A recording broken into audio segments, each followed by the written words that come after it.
Are we up? Okay, maybe we're up. We were glitching this morning on being able to log on, but I'm hoping that got cleared up. So I'm gonna check here to see if I'm. Hey, it looks like I am live. So I'm gonna check my check 1 2 3. See if I'm. Check my volume here real fast.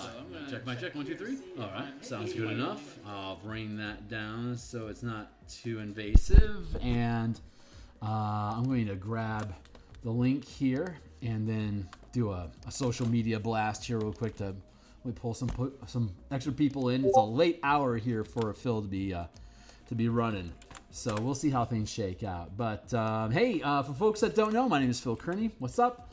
I create role-playing games, I illustrate them, and I publish online. And so I've been a DM since 1987. I've been a Magic the Gathering enthusiast since 1995, and I've been a freelance illustrator since 1999, and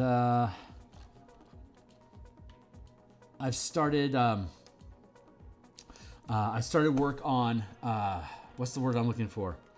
I started creating 5th edition content on DMsGuild in 2017. So that's like the relevant dates involved with the stuff that I do, because like I said, I create role-playing games. So like one of the things that I created was the color mana system for 5th edition, since they were creating Ravnica, Theros, Strixhaven.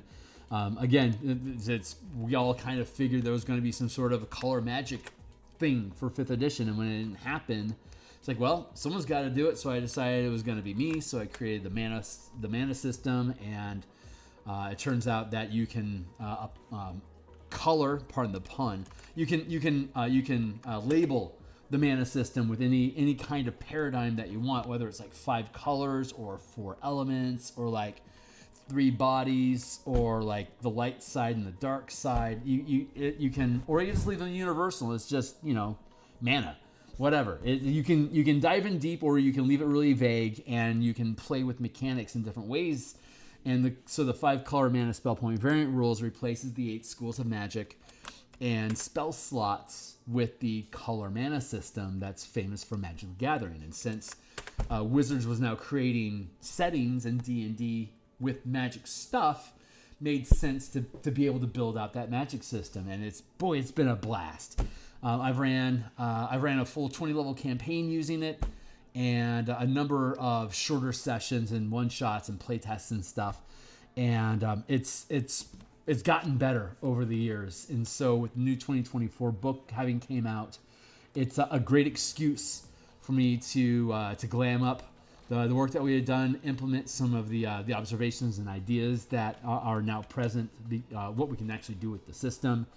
And of course, we're developing the martial power system, which is creating a mana system for all of the martial characters as well. The barbarian, the fighter, the monk, the rogue, and then we can also use, since paladins and rangers already have mana as half-casters, then we can introduce a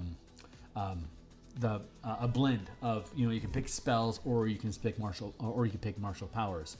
So that's what we're working on today. We're working on Ranger Subclasses. This is just a Selesnya archer on the back of a tusked cat. I've done better illustrations. Maybe I'll glam that up along the way. But this is my Twitter channel, or the X Twitter platform. If you're on the X Twitter platform like me, I'm at Phil Kearney. You can catch me there. I always post when I go live all the illustrations that I'm creating, coupons to different books that I've produced, and then here on YouTube, if you would want to support the channel, like, subscribe, hit the bell icon. Holy Hannah, thanks for new subscribers. That's so kind. Here's a full list. We're on episode 162 of building the martial power mana system for martial characters. We're on episode 162 over the past, I think, 15 months. We've been playtesting 16 to 20 as well as level 3 to 6, and we're going to pick up now that we're converting the book. Here's the full playlist of the full production of it, and here's the playtest content. If you click on that, it'll take you to my Patreon. This is available for you to see whether you're a member or not. bless you if you want to support me in that way. But this is the Martial Powers book, and let me drop this into the background. Here's the Martial Powers system that's on that Google Doc. For you, it's going to be read only. But for me, I can jump over here, and now I can do edits to this. So last time we were here, which was on Tuesday at lunch, I streamed this book on Monday night, Tuesday lunch, Thursday night, Friday lunch, and then sometimes on Saturdays, depending on what I have on my workbench. And then on Monday through Friday in the morning, I work on token and map art for the Eberron adventure that I am going to be publishing on the DMsGuild. So if you want to see me making artwork, I don't see any color. So if you want to see how colorblind people work in color, swing by and you can see how I do it. And so here's the Martial Power system. Again, all the classes are built out level 1 to 20. So if you want to use this in your game just to mess around with it, all the books that I have about the color mana system are already published down here. Spelljammer book is awesome. 5 color manas. There you go. So you click that link, and it'll take you all the books that I've already created. And these aren't updated yet. These are still using 2014 and the old tech. We're updating all of these books. We're working on Martial Powers right now to get that back up to speed so I can start playtesting that again in a mega dungeon at 3rd level, either using the color magic paradigm or the elemental air, earth, fire, water paradigm.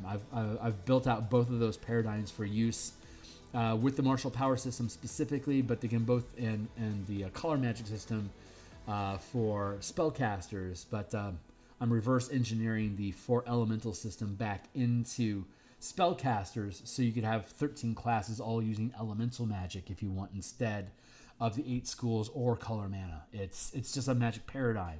And once you build out how the paradigm works, all the spells just fall into place. It just takes work, and I'll be doing that on stream. That's just part of the process. So if this stuff is interesting to you, please do like, subscribe, buy some books, join my Patreon, hang out on Discord, be welcome to playtest when it comes up. So these are the list of powers. There's 178 of them. And so it gives you a robust list to prepare from. And we're currently working on the Gloomstalker from the Ranger. I had already built it out for 2014, and I saved that document separately for storage. But now that we're in the new 2024 rules, I want to make sure this jives with everything that's going to be in 2024. So I'm going to pluck this out of my window, and we already have Gloomstalker loaded here. So I've got the Gloomstalker and the Hunter to complete. And once I do, we'll be going to the Paladin, making sure that the scaffolding for the Paladin works, and then the subclasses for Paladin, make sure they jive as well. And we'll get to talk about the different mechanics that we have for Paladins using Divine Smite, which I am really excited about. So stick around for that. If we can get done with Gloomstalker and Hunter tonight, then we'll be starting on the Paladin at lunch tomorrow. So if not, we'll finish up the Ranger and then maybe get Paladin tomorrow. We'll see how it goes. So I've blathered on enough. I've got about a little less than 2 hours to play, like an hour and 45 minutes. So it's very possible that we can get done with the Gloomstalker within that time frame. Let's just see how we do. So I'm still angry that they don't have any numbers listed for the for what level you gain different features. Maybe that's going to be some sort of patch that D&D. I mean, how many millions of dollars do they spend for this website? You'd think they'd hire some people to update it, but whatever. So they get the bonus spells, right? Gloomstalker bonus spells. Here we go. Disguise Self, Rope Trick, Fear, Great or Invisible, Seeming. We have those, and then all classes get 10 bonus. Either spellcasters get spells, martial characters get 10 martial powers, and the half casters, the Ranger and the Paladin, they can have they get both powers and spells. You can see here's a 5x5 split there, and the Eldritch Knight and the Arcane Trickster, they don't get any bonus powers, but all the spell, they get 10 bonus spells on top of whatever it is that they would have as powers. And whenever they gain a level, they can swap all the spells that are on their bonus list, and they can on a long rest, they can swap powers on their power list. So it has a different scale for the Eldritch Knight and the Arcane Trickster. Anyway, there's 100 and some odd episodes prior to this that you can check all that stuff out if you're interested, or just drop into my Discord channel and ask me questions, or show up here in chat and ask me questions. I love answering questions. It's what we do to verify that what we are talking about makes sense. So, oh my God, did I work on this already? Hold on. Ambusher's Leap. Yeah, we already finished this. So this might not be a very long stream at all. Death Strike, whenever you deal damage with a weapon you're proficient with, you can choose to deal psychic damage. Right. Okay, so I'm a big fan of Trent Monk. And he's been on his Patreon, he provides videos early, analyses and thoughts and like builds and stuff like that. Totally worth Chris's time for you to be there. And he puts out a lot of cool content that you can just be better with the game if you want. And he's very close to 100,000 subscribers on YouTube. So if you don't know Trent Monk's Temple, check him out. Totally worth your time. But he's been pumping out information like number breakdowns. And he came out on his Patreon today breaking down the math of the core Ranger. And it's weak. It's weaker than the Monk is. And so far, the Monk is the weakest of the new brew. So, Warlock is the absolute weakest. But the martial characters that he's been going through are doubling the numbers that the Warlock is doing, tripling them in some cases. It's ridiculous.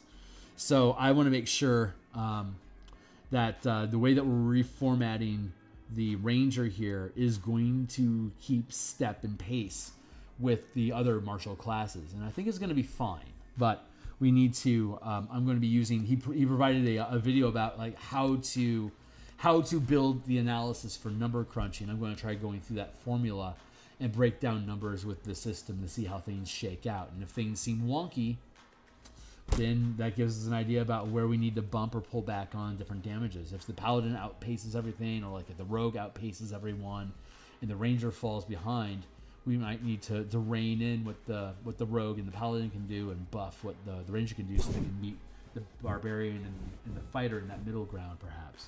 But we'll do a number breakdown. I'll figure out how I'll train on Trent Monk's videos, and once I have that locked in, I'll be able to take an honest look at how math works with the system, with the damage, because the way that I do damage might be different. I just generally take like what's your max damage you could possibly do and what's your average damage that you can possibly do, and that's probably going to be good enough. That's generally how I fly by this in my pants. But I really want to dial this in because I'm really proud of a lot of the ideas that we're putting in here, and I just want to make sure they're really just going to crush.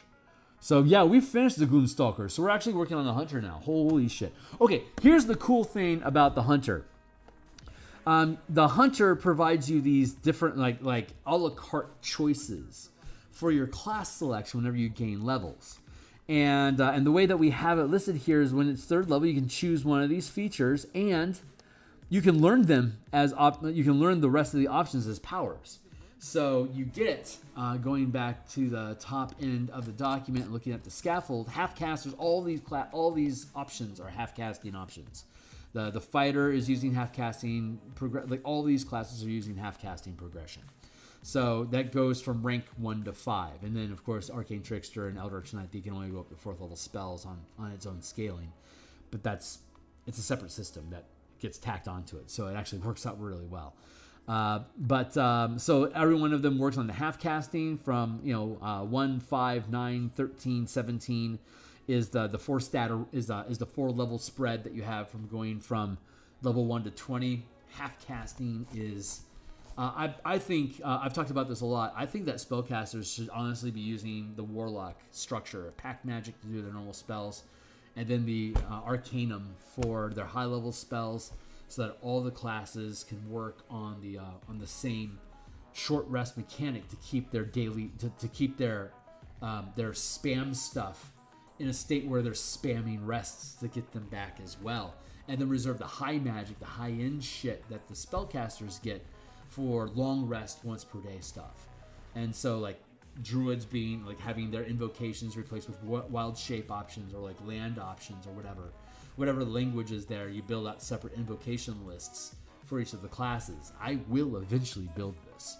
It's something I'm passionate about. I had a druid go from level 1 to 20 using that system and using invocations to beef up her wild shape forms, and it was fucking cool. So that is something that will happen. Just wait for it, and it'll come around. So I'm working. I've got basically a pipeline through 2028 right now. So I'm gonna be here for a while. Settle in, grab some popcorn, and shoot some shit. So you have you have half casting progression. You have the power die, which is like a martial arts die, inspiration die, superiority die that you roll when you're using different powers to trigger, like to impact your die rolls one way or another. And then you have number of prepared powers.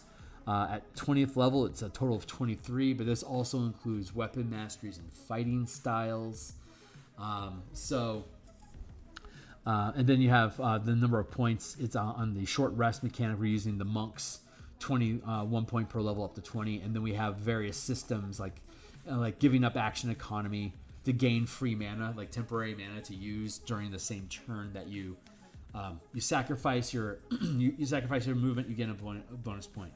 Sacrifice a bonus action, you get 1 point. Eventually, you get 3 points for sacrificing your bonus action. For every attack during your attack action that you sacrifice, you gain 1 point. So you can build a lot of mana. Like you can generate mana through your actions. And you can either depict that as standing perfectly still, or you can depict it as like how you're moving to generate the mana. Like it uses your movement up. So it's really fun. It's a neat idea. And it's working so far pretty well to be able to have a low budget of mana to do things with, so you can only Nova a little bit, but then you can give up action economy any given round to be able to essentially do things for free in combat. So out of combat, you can use your actual mana battery to do exploration and social stuff. In combat, you can use whatever battery in your pool you have until you take the next short rest to Nova as much as you want. Otherwise, you can just lean on action economy to be able to generate mana for you. If you need to do something, you can always generate the mana to be able to do it. Which is, I just love that. So fifth rank spells, up to fifth rank channeling of powers requires 5 mana. So by the time you get to 17th level, you can channel 3 mana, and then you have your movement is 1 point. That's 4 mana right there for doing nothing but just making an attack action. And then like you could sacrifice another attack, bam, there's 5 mana. So you make an attack, if you hit, you can sacrifice the rest of your action economy to do a 5th level, basically a 5th level divine smite spell, right? Hit with that, and then your round is over, but you just jack damage up like crazy. So it's like, do you want to spend a lot of time doing a lot of stuff, or do you just want to hit something and hit it so that it goes down and doesn't get back up? Now you can control your action. You can control your own action economy and your own damage scaling based on are you facing a lot of opponents? Are you facing a single target? Are you dealing with minions? Do you need a lot of mobility because of the way that the map environment is? It requires a lot of movement, so I can't afford to give up it. Am I in a sniper's nest? And so I don't have to use my movement at all, so I can just constantly be pumping mana. Because I'm staying still in a sniper's nest, I don't have to use my movement. So I'm always generating free mana for myself while I'm sniping people, so it's easier for me to hit, or it does more damage when I do. One way or the other, play it any way you want, but there's a lot of really cool narrative stuff you can do by manipulating the mana pool that way. And 5e is such a great game engine that it's easy to be able to just basically tack these systems on and be able to scale their effect and curve with what other powerful classes in the game can do, i.e. the wizard, the cleric, the druid, the sorcerer. They can do crazy stuff with mana. So this allows us to keep pace with them in a completely different way. So I think I've been pontificating here. And forgive me for geeking out so much, as I've been geeking out so much. So, but the point is that you've got a ton of prep powers that the ranger can spend on either spells or powers. So with the hunter specifically, since it has this menu, you get one option for free because, class feature. But then you can prepare the other ones. So there's a total of 1, 2, 3, 4, 5, 6, 7, 8, 9, 10, 11. There's a total of 11 powers here, and you get 4 for free. That leaves 7 left over out of your 23 budget. You'd still have 16 spells or powers that you can learn. So like Lightning Arrow is a great one to pick. Yeah, let's go look at Lightning Arrow real quick, because I was thinking about that today. Because while martial characters can use mana they can use action economy to generate mana for their powers. Spellcasters can't. Paladin can't do that. The Eldritch Knight and the Arcane Trickster can, but like Warlock can't do that. Artificer can't do that. None of the full casters can do that, but the Ranger can. So that's the difference. Let's look at what I want to go in and look at. Do you have it listed? Do you have a list of spells attached to the Ranger at this point? Because you didn't before. But if you've added them on at this point, that'd be faboo. Doesn't look like. Did you? We're gonna get to the correct. We're gonna get the Yeah, they haven't. They fucked that up. They did not provide it. Okay, cool. So let's go find the spells. Sources. We want collections. No, game rules. Spells. You guys got to get on top of this shit, man. You've had a year to prepare for this. Let's look at spell name is class Ranger.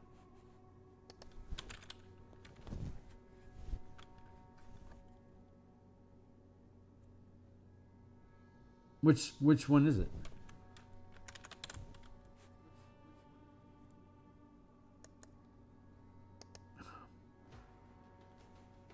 I don't know which Ranger that was. God damn it. That's not very clear.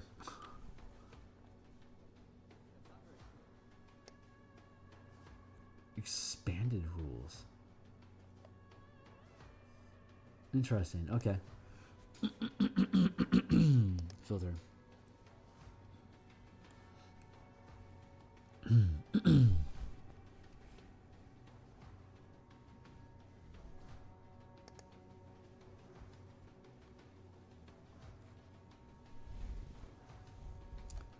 Huh. I guess this is still considered legacy?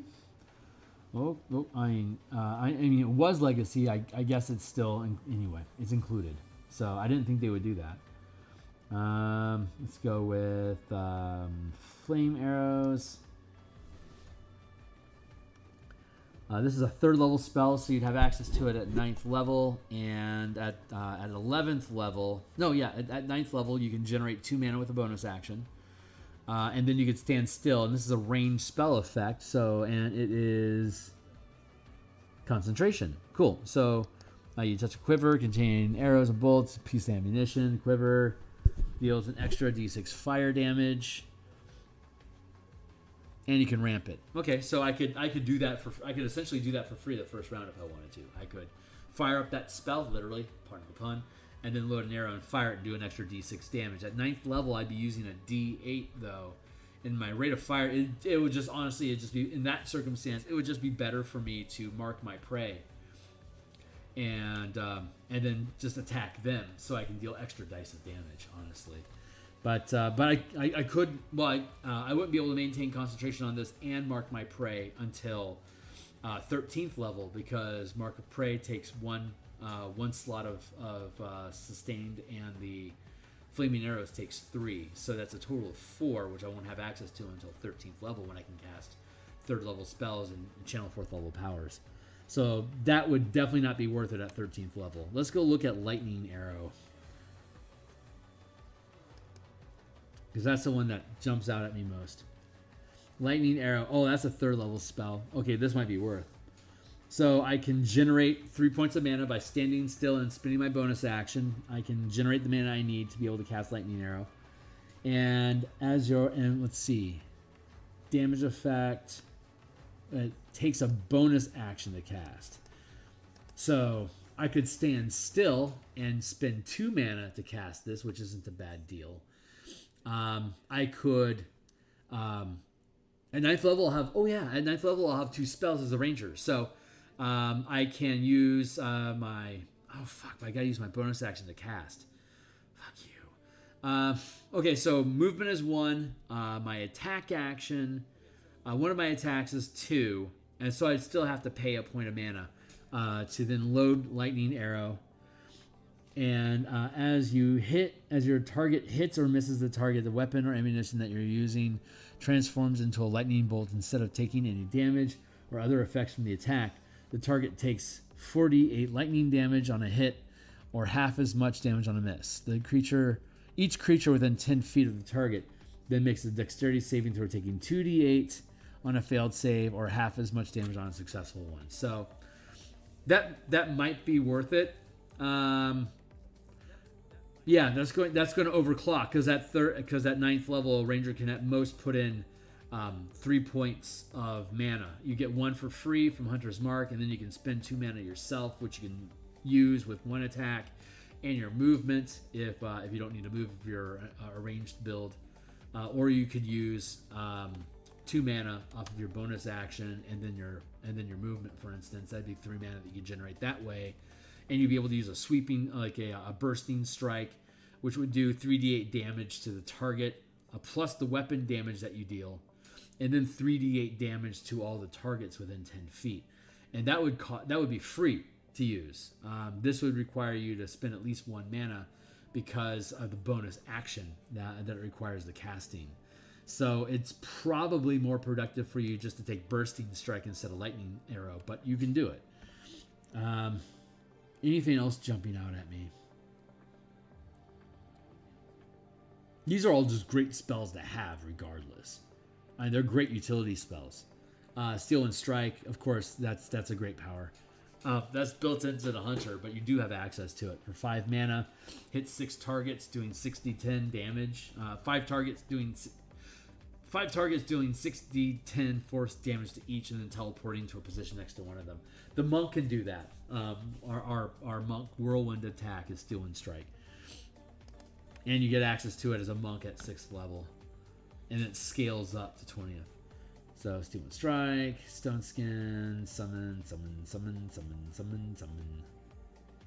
Swift Quiver. Swift Quiver is kind of there's better uses of your concentration than Swift Quiver now.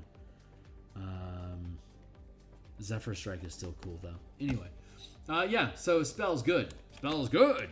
Let's figure out what's going on with the Hunter. And so okay, so we have all of these.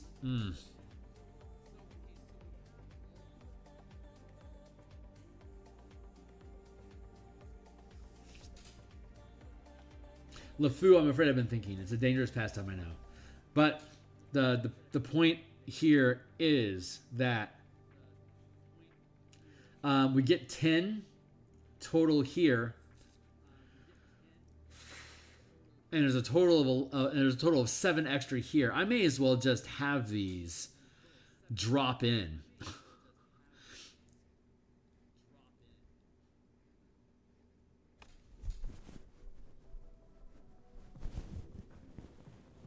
The option is I can either learn them if I want to prep them, and then I give myself a power list anyway, or I just make all these powers your bonus power list.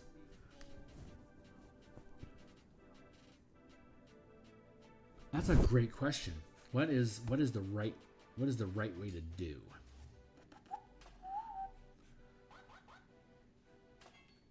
That's my 20-minute timer to let me know that I don't want to dwell on it too much because I got work to do. Tell you what, let's just let that ruminate and let's work through the mechanics of each of these things, just to make sure everything grooves, and then we can figure out. We might even just have to play test it a couple different ways to figure out what the best way to do it is. So let's Hunter's Lore, Hunter's Prey. Cool. Let's go. Let's get after it. Level 3, Hunter's Lore.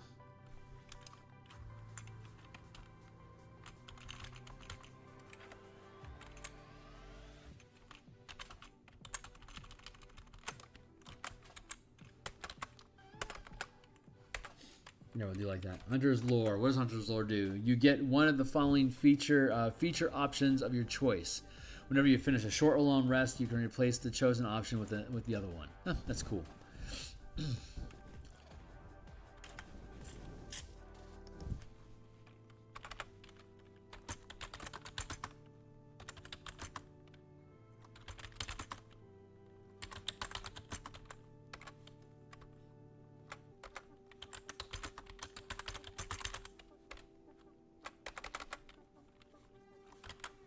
No, you can choose you can choose Kahoos. You can choose a different feature when you finish a short or long rest.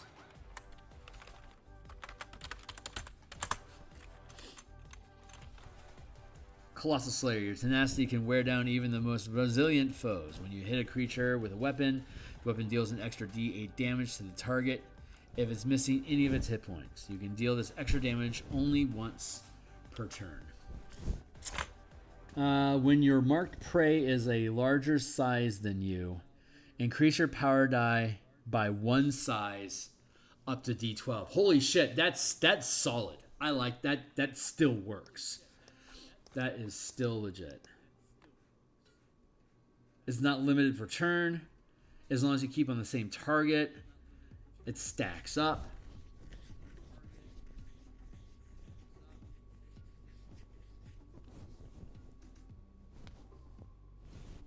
Wait for it. Hold on.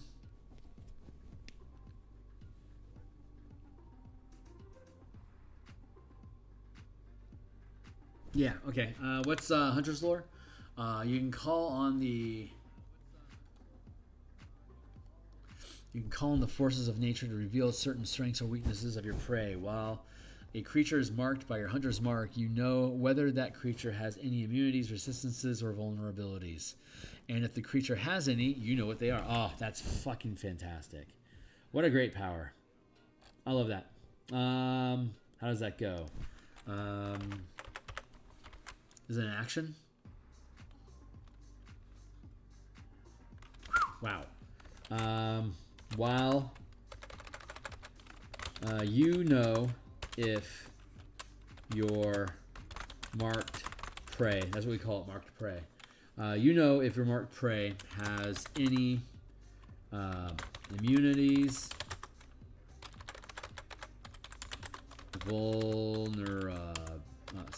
resistances, vulnerabilities, or lethalities. Lethalities is if you take any type of damage from it, you die. It's a way to make something a minion without just having minion rules all the time. Minion rules for 4th edition was they're regular creatures, but if you hit them once, they're dead. If they save on a damaging spell, if they save, they take no damage. If they fail to save, they die. That's how minions work. So by us, anyway. Let's see. So with a lethality, there's vulnerabilities, which is you take double damage, and then there's lethalities, which is any damage kills you. So you can at any time basically like up its danger level by adding a lethality to it to make it a minion if you wanted to. So you could throw a bunch of them at somebody, because that's what minions are for. You know, they deal damage to you, but you wipe them away. So they're a threat you have to deal with. But if you do, they're easily dealt with. So you can throw waves of them at people because you can only have like maybe 3. You might only be able to have like 2 or 3 Ettins attacking your team at a time. But if you hit them, they die and they just get replaced with new Ettins. So cheers, So it can stack. You can run like that. But yeah, the Hunter's Lore, super cool. So Colossus Slayer is good as is. Giant Slayer. Did they reduce the options? Horde Breaker. They got rid of Giant Killer? I'm gonna keep that around just in case. My feelings are hurt.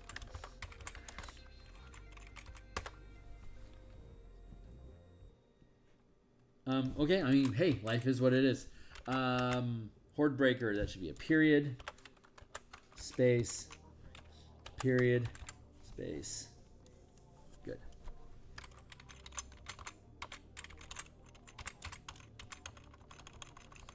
Oh, I'm fumbling tonight. There. Horde Breaker. Once on each of your turns, when you make an attack with a weapon, you can make another attack with the same weapon against a different creature that is within 5 feet of the original target. That's the cleave. That's the cleave weapon mastery. That is within reach. That is within weapon's range, and that you haven't attacked this turn already. Okay. Wait a second. 1, 2, 3, 4.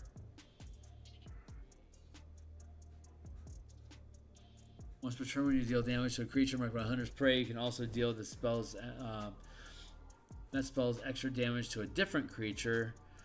When you take damage, you can take a reaction to give yourself resistance. I don't know if these are supposed to be both at 15th level, or if one of them is supposed to be at 11th level and the other one at 15th level. Seriously, it's pissing me off. 3, and then 5. Oh, okay.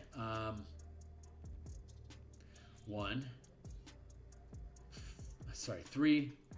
3, 7. Back on page 3, 7, 11, 15. Okay. Okay, Hordebreaker. How'd that go? Hit a different creature's cleave. When you target your marked prey with sweeping strike, the second creature takes the weapon damage in addition to. Ooh, neat. Okay, sweeping strike. Sweeping strike is a first rank power. You can get whenever you. Okay, so Hunter's Mark, your marked prey. The benefit that you get from your marked prey is that you automatically generate, whenever you attack your marked prey, you automatically generate a free point of temporary mana that is applied to a strike power that you know. And your bonus list includes Sweeping Strike at 3rd level when you gain this subclass. So the Hordebreaker ability is when you use Sweeping Strike. The way that Sweeping Strike works is that if I hit you with, like, say, 3 dice of damage on top of my weapon attack. I deal, like, a 9th level. I spend 3 mana. I do an extra 3d8 damage on that attack. Sweeping Strike lets me apply that 3d8 damage, not the weapon damage, but the 3d8 damage that I dealt to another target that's within 5 feet and within reach of my weapon. It's a Sweeping Strike. So what the Hunter does is the Hordebreaker is it allows you to add your weapon damage to the Sweeping Strike power. So now you're getting that extra die roll, right? Which is better than, in my opinion, and forgive me for bragging so much, but I think that's better than the extra D6 that they're offering to deal to another critter. So, or the extra attack. So, Hunter's Prey. Same weapon. Yeah, you can make an attack with the same weapon. Target the range, right. Defensive tactics. So you gain one of the following feature options of your choice. Whenever you finish a short or long rest, you can replace the chosen option with another one. And then you can choose to learn the remaining options. You can choose to prepare.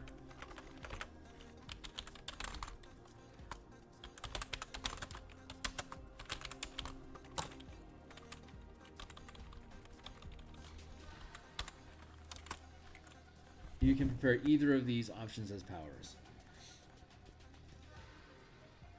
Choose one of the following options.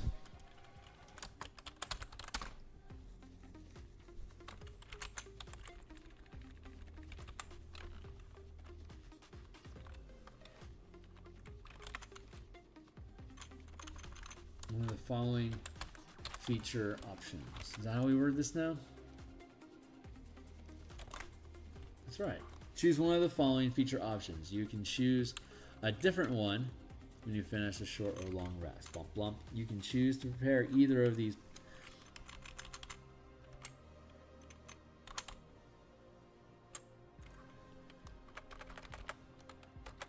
You can choose to prepare either option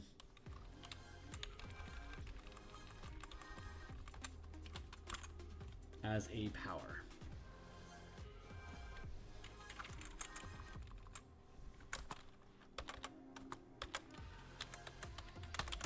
As unique powers. Your market prey size larger than you, increase the power die by 1. When you target marked prey with sweeping strike, the second creature takes damage.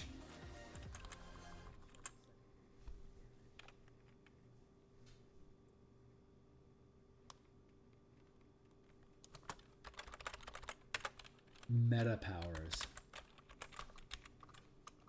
You can choose to prepare either option as meta powers. Meta powers don't require mana. So there's different features that classes get, and sometimes it's like you gain a unique a unique first rank sustained power that blah blah blah blah blah. That means that you have to spend a point of mana on it, and when you do, it's something that's sustained until you take a long rest. If it's a meta power, that's like a cantrip sort of thing that you don't actually have to spend mana on it, but it is something you have to prepare, almost like a meta magic. I guess is probably a good way of putting it. It's a meta power. Yeah, that makes sense. So if we classify something as a meta power, it's something you would prepare, but you don't have to spend any mana on it. So if you can prepare these things as meta powers, hey, that's fantastic. So there you go. There's I think there's some rogue features, monk features. There's different features that act that way. 7th level defensive. That's right, level 7 defensive tactics. I love doing this stuff. I fucking love designing. It's just so fun. And 5th edition is just such a great system to design for. It's so fun messing around with the mechanics of it. And 2024 is even better because they give you more resources, even more resources to mess around with. It's awesome. So I just love it. If you're interested in game design at all, 5th edition is such an inviting game engine for you to tinker with. Totally worth your time. Defensive tactics. You gain same language.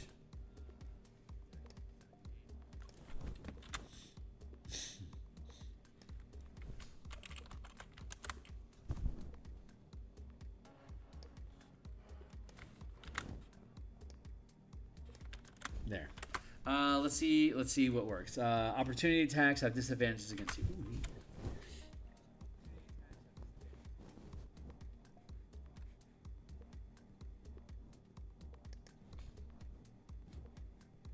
Rogue Stance, 5th level. It's a sustained power.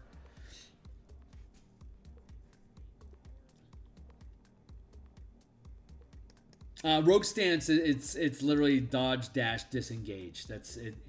As a bonus action, you can use it anytime.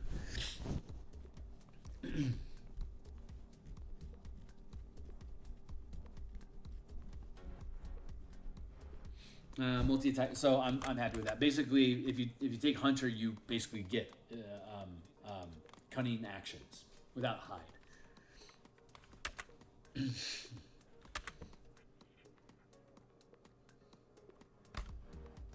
That's a good point.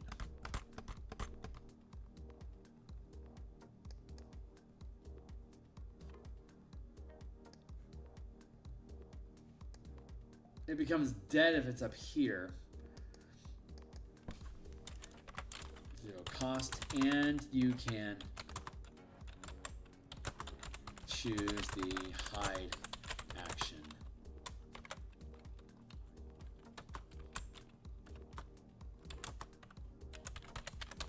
As a bonus action.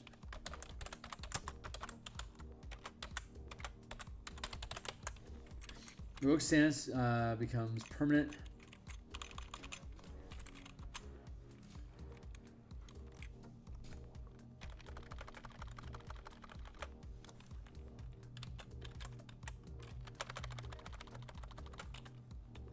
Is now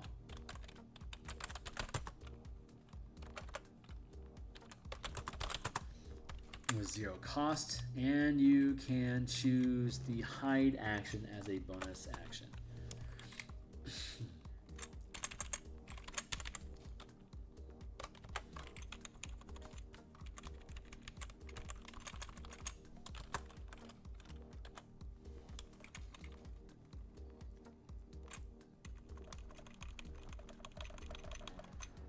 Permanent with for 0 mana.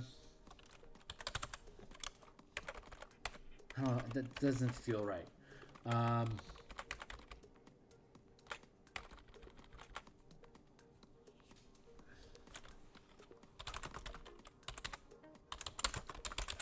The rogue stance power becomes permanent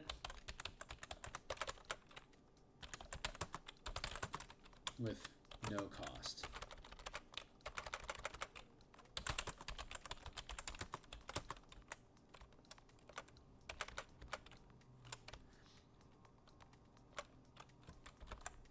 Yeah, the rogue stance becomes permanent, and you no longer. Oh, and it doesn't count towards your max channel limit.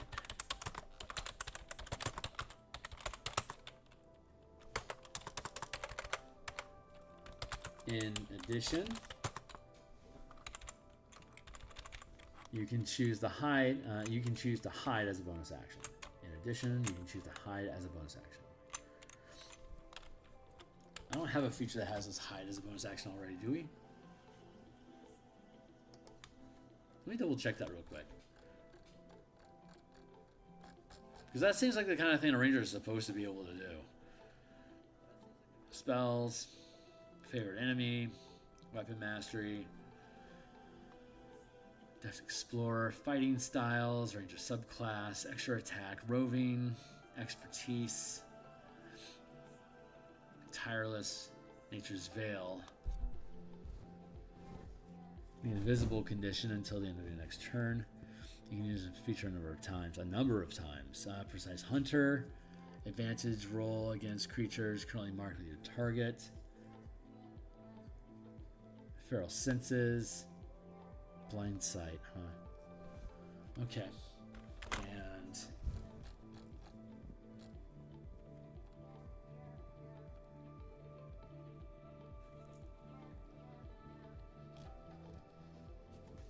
kept feral senses. Kept nature's veil. Improved mark of prey.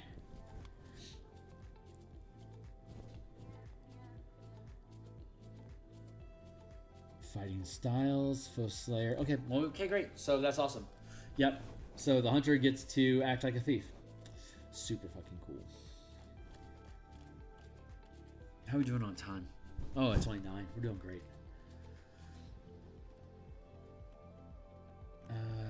Let's see. Hunter, giant killer. We're keeping giant killer to the side for now. Hunter's mark, horde breaker, escape the horde.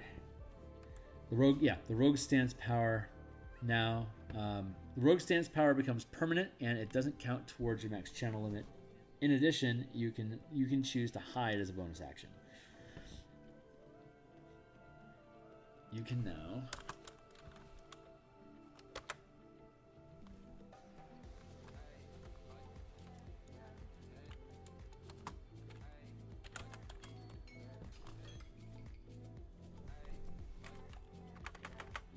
yeah, there you go. In addition, you can choose to hide as a bonus action. Perfect. Multi-attack defense. When you are hit, is that what it's called?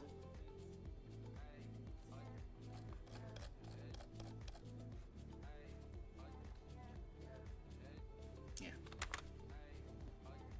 Multi-attack defense. What does it say? When a creature hits you with an attack roll,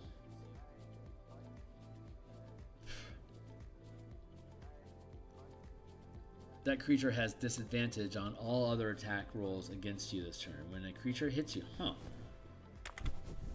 Okay, multi-attack. Did they get rid of Steel Will? God damn.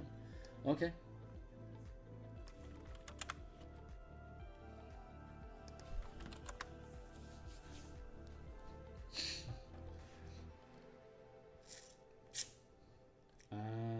Multi-attack defense. When you are hit by an attack, you can use a reaction to roll a power die, increasing your armor class for all subsequent attacks by the result of the roll until the beginning of your next turn. Level 7, you're still using a D6 right now. It'll become a D8. And has disadvantage on all their attack rolls against you this turn. That's clever, but let's just keep it simple. When you're hit by an attack, this is better. Yeah, that creature has rolls with. That's how they word it now, right? No, it's not. It has disadvantage. That creature has disadvantage on all other attack rolls.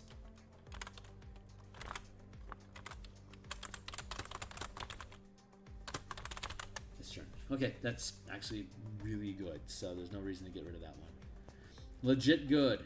Let's go with level 11.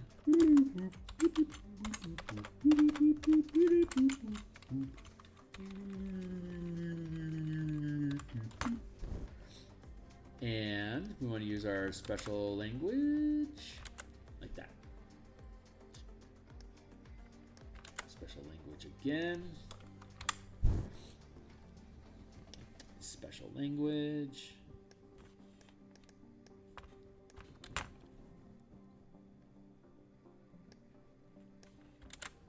There. And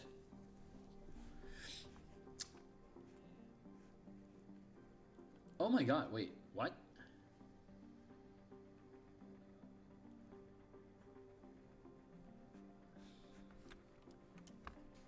Once per turn, when you deal damage to a creature, Jesus, oh my god, they got rid of the multi-attack stuff. Okay, well, I guess we puck this too.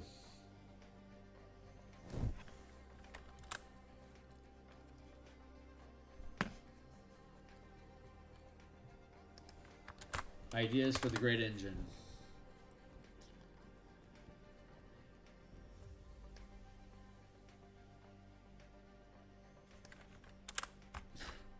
Okay.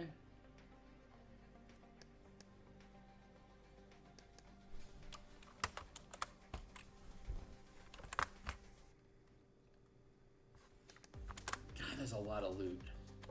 Well, we might just have to convert all this stuff into powers. Sorry. Level 11 is now Superior Hunter's Prey.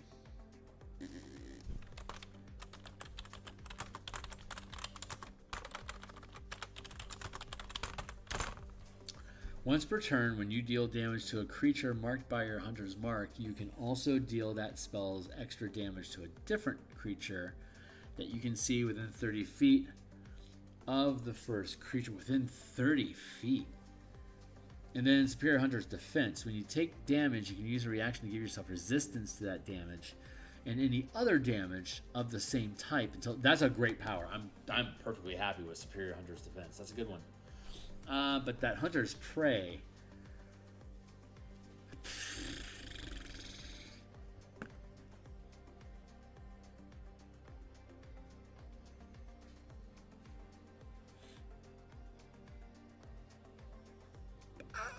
Okay, no, I see it. I see it.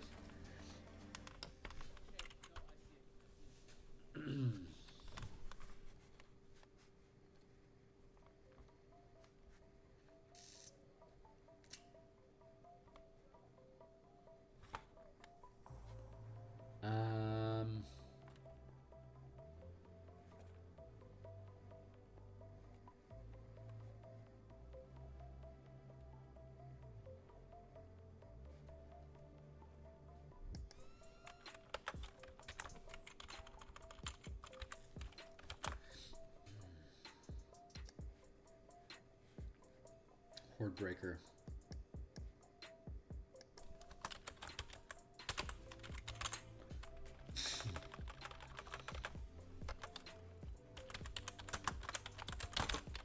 Sorry, it's shitty labeling, but it's what it does. So, when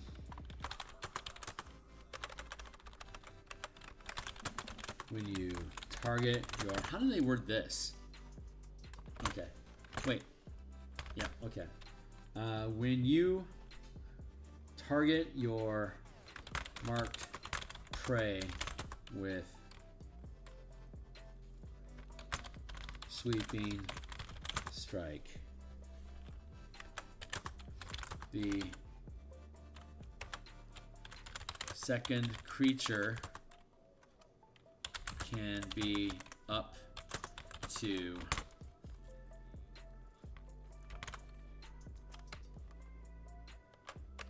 you can target the second creature. I need to word it differently.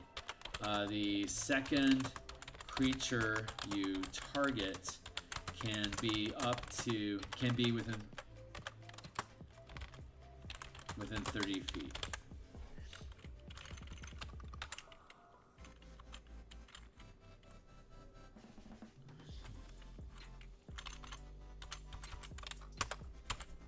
Well, we should probably. Is there something that we can do for the Colossal Slayer as well? When your marked prey is a larger size than you, increase your power die by 1 size. Let's go with. Is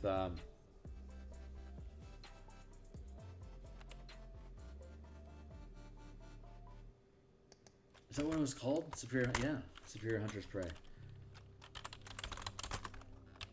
Wow, that's actually appropriate.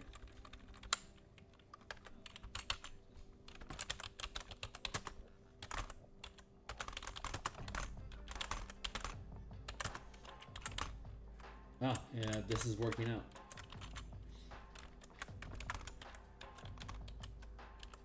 Superior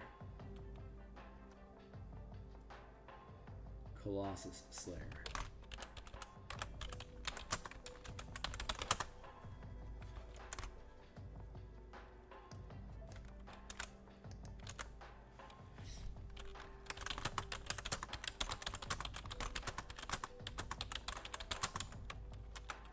Damn it.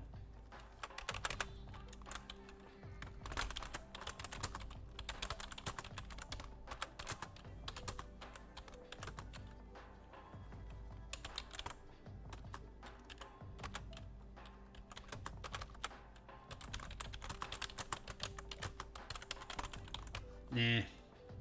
When your marked prey is a larger size than you, deal an extra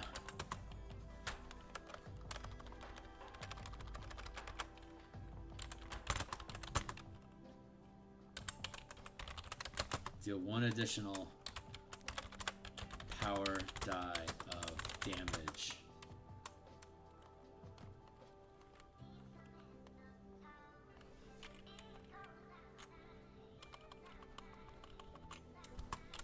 Without increasing the max, without increasing your max channel limit.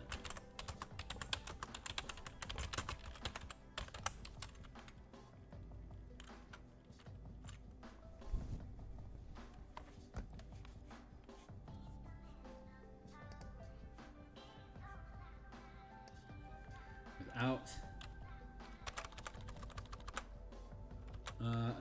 power die of damage. Period. This doesn't count towards your max channel limit. That's good language there. That works. Cool. And then superior defense.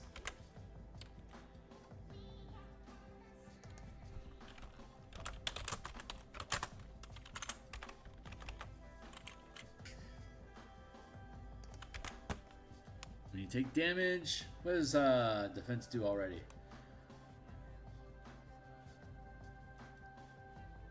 Right and right. Okay, so Superior Hunter's defense.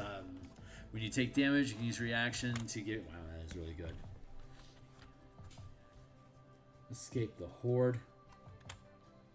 Yeah, okay, we'll just leave that be. That's just a really great ability. Once per turn, you can. When you are dealt damage,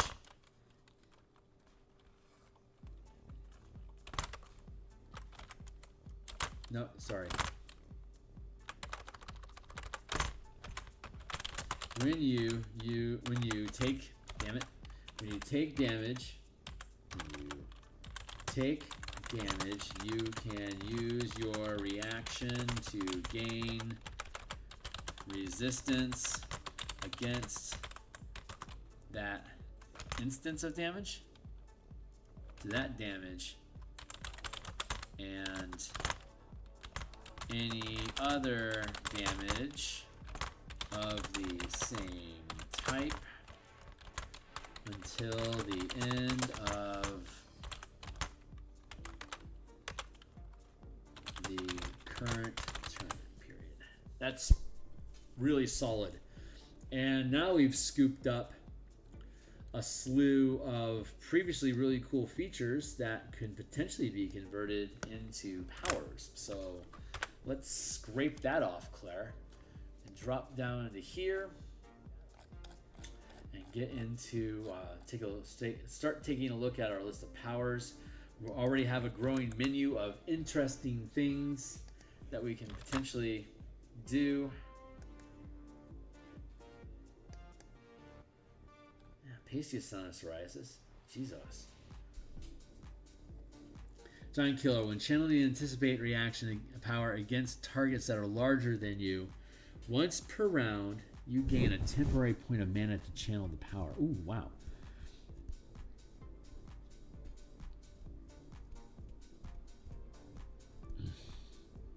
No. Okay. Giant Killer is no longer necessary. I already have these saved elsewhere for, record keeping, but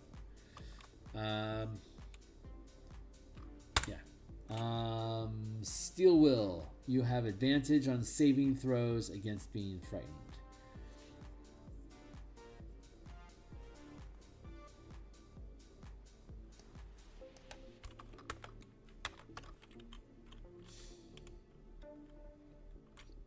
You have advantage on saving throws against being frightened. No, that's not good enough. That's an interesting feature, but it's a horrible power. Volley. As a maneuver, you can burn 1 mana to make... Wait a second.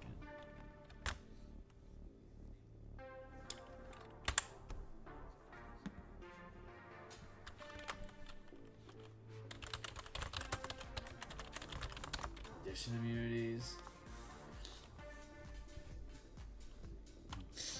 Yeah. Volley. As a maneuver, you can burn 1 mana to make a ranged attack against a number of creatures within 10 feet of a point you can see within your weapon's range. You must have ammunition for each target as normal, and you can make a separate attack roll for each target and you can make a separate roll for each target. You can choose to channel strikes for each target hit during the maneuver. Attacks made this way cannot be used with empowered strikes or empowered maneuver feature.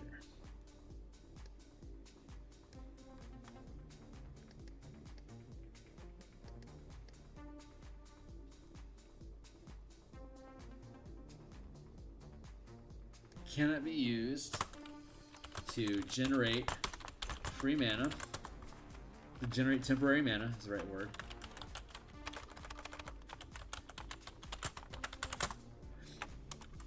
Or that's fine. That's actually a great maneuver. Whirlwind. We wanted to nick Whirlwind anyway because the monk has that for free. Evasion. When you are subjected to an attack, red breath instead. Okay, we already have that exists inside the system. Stand against the tide. Once per turn, you can reduce the cost of the redirect reaction to 0 mana. Well, we already have the redirect power, and you can already reduce it to 0. Uncanny Dodge, reduce the rank, we have that as well. So, okay, so Volley seems to be the only one that's surviving the Blitzkrieg. So that's fantastic, and it's a ranged attack maneuver that we don't have a lot of those. That's actually super freaking cool.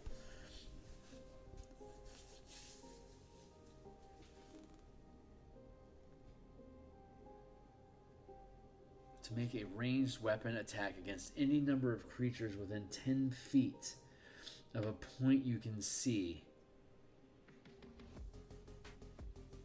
Jesus, that's a lot of Mai Tai. We're gonna call that 4th. That's gonna be a fucking 4th rank power. Oh.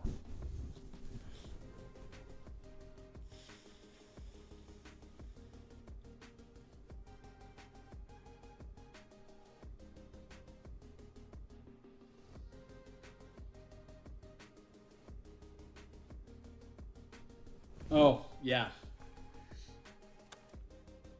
There it is.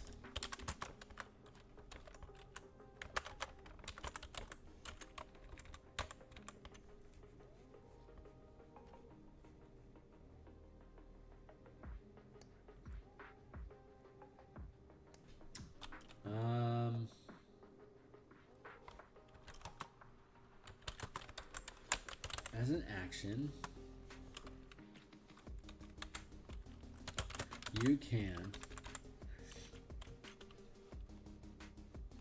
make a ranged attack against any number of creatures within 10 feet of a point you can see within your weapon's range. You must have ammunition for each target as normal, and you make a separate attack roll for each target. You can choose to channel strikes for each target hit during the maneuver.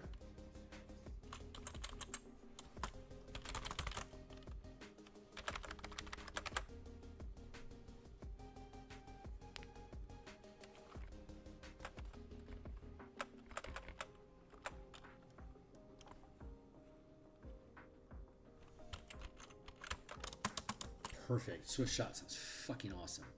And it's a sustained power. It's a high level sustained power. That's fucking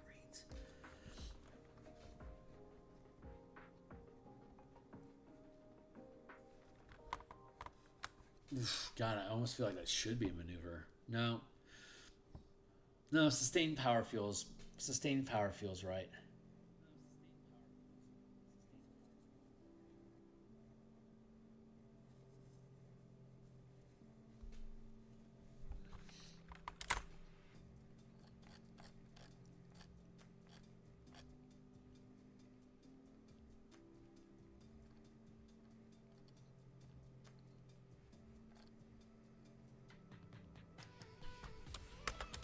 There.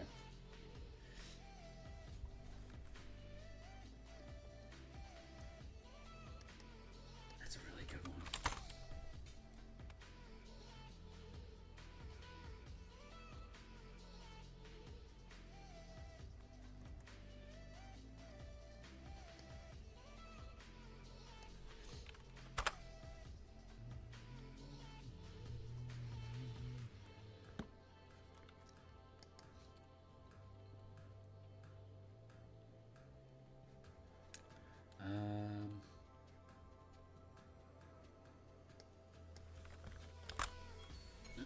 Thingy timely timer.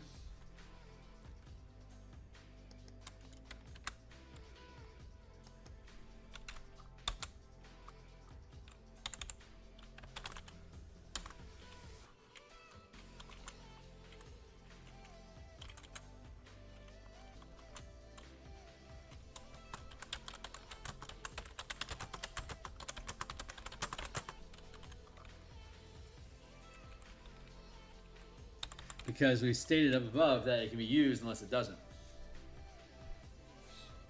There's a small refund in his worth. Let's go back up to our empowered actions because I need to spell out empowered actions. Characters with the channeling class feature can use actions during combat to generate temporary mana for channeling exploits, maneuvers, reactions,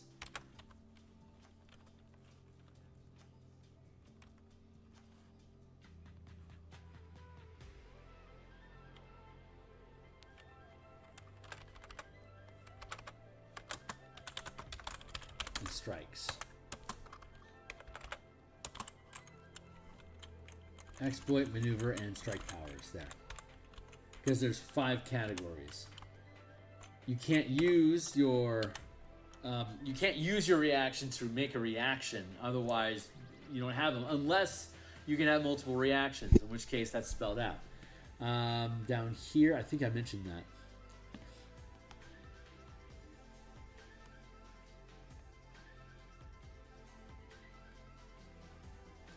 Any temporary mana that remains at the end of the turn. Right, and we specify in the opportunist feature that you can use the extra reactions to generate mana during your reaction. So that covers itself. This only allows for exploit, maneuvers, and strikes.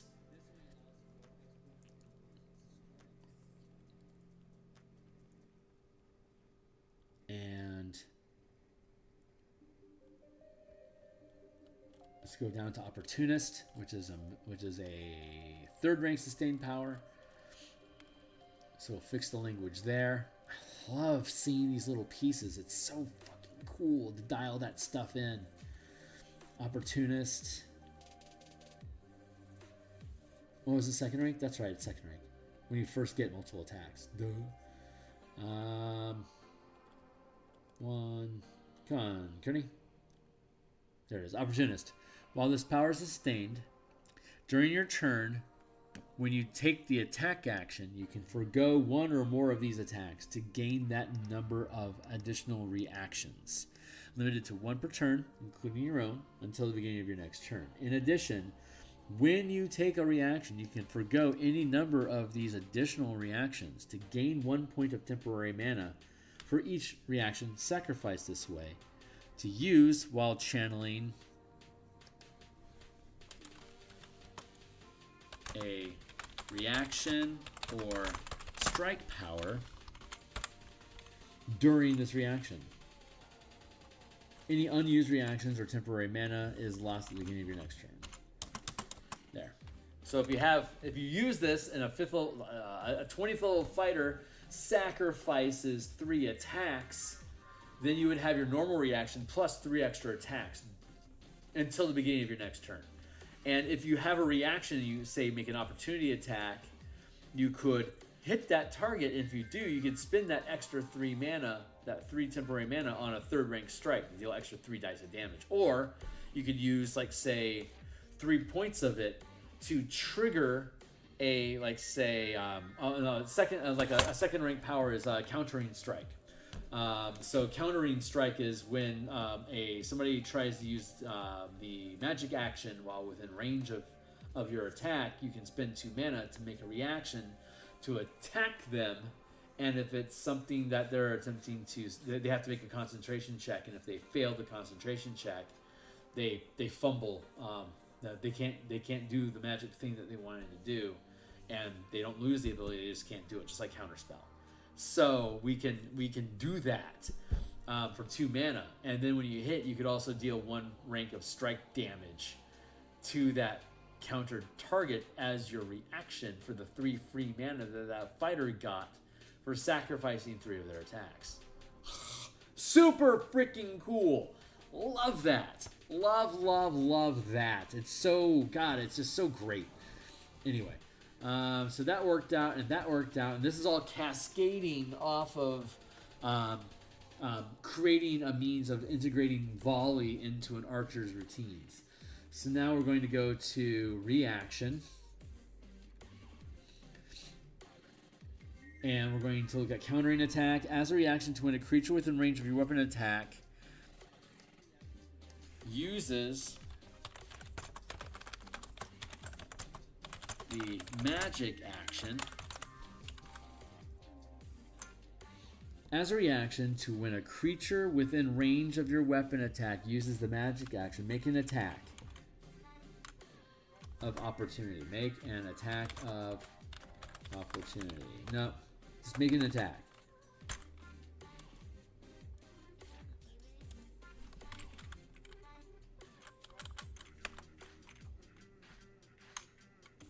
If it hits, the target takes damage and must make a Constitution saving throw against your channeling DC or half the damage dealt, whichever is greater.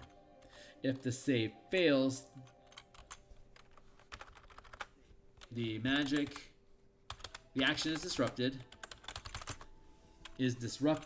as though affected by counterspell.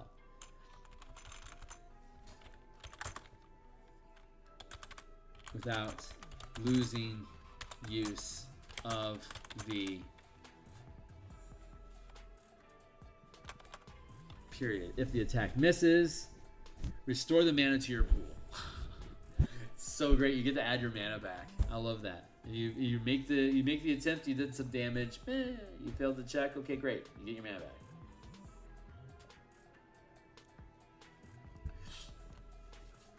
That's a Mage Slayer. Most of these things, like when you make an attack roll, or like when you increase your ability score to increase the result of a D20 test, when these things fail, you generally get your mana back because you attempted something and it didn't have any benefit. Like you spent your action economy to do this thing and it didn't do the thing that you wanted it to. We might actually be able to remove that.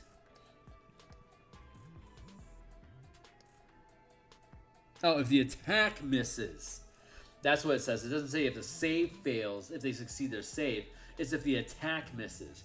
Because you have to spend your mana to attempt doing it. And if you fail, you spent 2 mana to not even have the chance to have it counterspell. That's a double dip. You have to hit, and it has to work. So most of the reactions we have in here are just single effect. Like if somebody does something, you reduce the damage. Or if somebody does a thing, you grant somebody else a bonus action. Something like that. Very few instances in reactions do we have 2 fail states. It's too much. So if the first fail state, if you fail the first state, so you don't even get to try the second one, you get your mana back because you didn't get to do the thing that you were spending mana to do in the first place. And you don't even deal damage on top of it. So that's great. I love that. So that result, and it's the magic action, not just spell casting. It's any magic action. So love that. Let's look at the list of things that they get to make sure everything sits real pretty. Anticipate, love that. Sweeping strike, good. Vanish, rogue stance, sustain 1, good. Moving target, reaction 2. Is moving target still reaction 2? Yeah. As a reaction to when a creature you can see moves into or within the reach of your melee weapon, you can make an attack. Even if the target is using the disengage action, rolling 1 point per mana channeled, adding the highest result to the attack roll. If the attack misses, restore the mana to the pool. Because you're spending mana to hit, as opposed to just making a normal die roll, which wouldn't have cost any mana. If the normal attack roll were to miss, you don't lose any mana. You didn't hit either. So if you spend your mana and you ramp, and you get to ramp the attack roll because of that mana. If you don't hit that, you're basically wasting your mana for something that you could have just wasted a normal reaction on. Why did I have to spend mana on that thing? I didn't do anything with it. That again, that's double dip. That feels like double dipping. Because you could make an opportunity attack normally anyway. You're spending mana to increase the likelihood of you connecting and the opportunity to do so when they might not otherwise allow you. That disengage caveat might be enough reason, but it takes you gotta be playing some third dimensional chess to be planning on somebody using a disengage action, right? You're prepping for that, and a lot of creatures just don't. So, but if your table culture is enemies run away, they use disengage and run away. If that's something you regularly do, then being able to do clean executions, you're going to want to pick up moving target because it helps counter the culture of the game. So you have solutions inside of solutions. Fun stuff. But yeah, I'm still good with moving target. Saving grace. Saving grace. Reroll any attack, ability check. Reroll any D20 test. Reroll any D20 test, including any number of power dice rolled.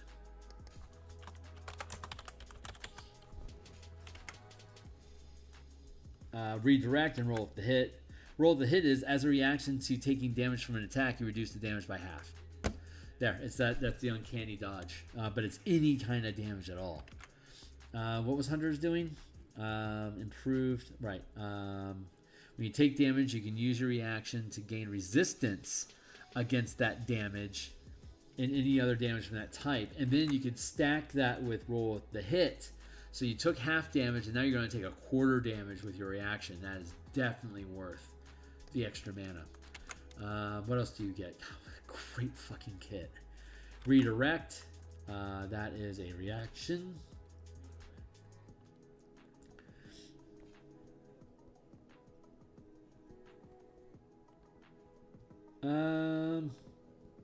Oh, did we remove it? We removed it because it was a monk feature. Redirect. Oh, I'm in maneuvers. No wonder I can't find it. Reposition. Redirect is now second. As a reaction to when a creature within reach of your melee weapon that you can see hits another creature with an attack, you can redirect the attack to target another creature that you can see within reach of that attack using the same attack roll. Basically, it's a non-ranged monk deflect attack. As a reaction to when a creature you can see within melee reach uses redirect is now second rank, not first. We made that update. Frenzied attack is still fourth rank. I love that they have it. Double strike, I think, is still maneuver 2, right? Maneuvers can be used as actions or bonus actions. So you can use them twice in the same time. You can use 2 in the same turn. You don't have that limitation. Spellcasters, because spells generally tend to be more powerful than powers, we allow you to use multiple powers in the same turn if you have the action economy to do so. While spellcasters, because their spells have more impact, they can only generally use 1 per round, per turn, and then if they have the means to potentially also pepper in a cantrip, which is a 0 mana cost thing. So I like that rule.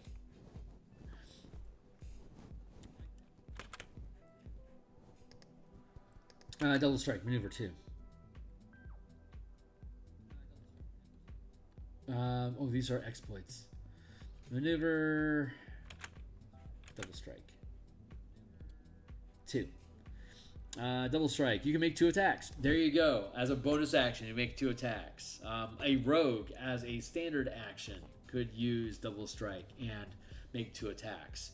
If the rogue is willing to spend 4 mana, you can get 4 attacks in 1 round. Although you can only sneak attack with 1 of them, you could smite with all of them.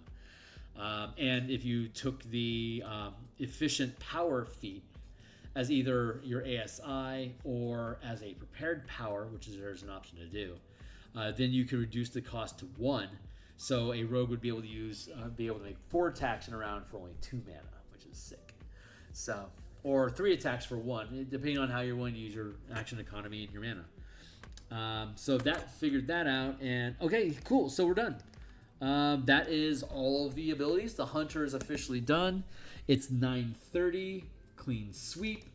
I am going to I'm gonna bail for the night, get some sleep, come back tomorrow morning, continue working on Yugoloth art, and we'll be back at lunchtime tomorrow. I want to say around 12:30. I'll double check that and let you guys know in the morning. But I believe it'll be around 12:30 Seattle time, which is 3:30 East Coast time.